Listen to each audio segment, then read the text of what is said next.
Hi అండి, ఇవాళ మనం కాకరకాయ వెల్లుల్లి కారం చేసుకుందాం. వాటికి కావాల్సిన పదార్థాలు చూసేద్దాం. కట్ చేసి పెట్టుకున్న కాకరకాయ, ఆనియన్స్, పచ్చిమిర్చి, కరివేపాకు, పసుపు, ఉప్పు, కారం, జీలకర్ర, వెల్లుల్లి. ప్రాసెస్లోకి వెళ్ళిపోదాం. ముందుగా స్టవ్ ఆన్ చేసుకొని బాండీ పెట్టుకొని సరిపడా నూనె పోసుకుందాం. నూనె కాగాక ఆవాలు, జీలకర్ర, మినపప్పు, శనగపప్పు వేసుకొని వేయించుకుందాం. ఇప్పుడు ఇందులోకి పచ్చిమిర్చి, కరివేపాకు,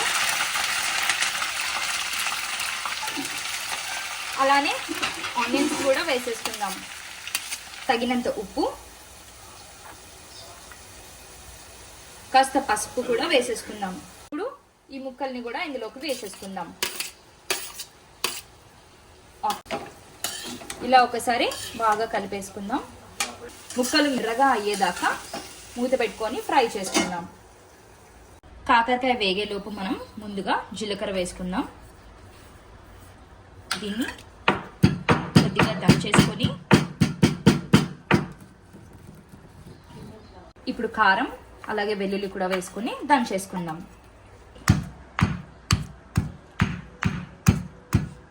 దంచుకున్న వెల్లుల్లి కారంని ఇప్పుడు మనం ఈ కూరలో వేసేసుకొని ఇలా కొద్దిసేపు కలిపేసుకొని ఫ్రై చేసేసుకుందాం.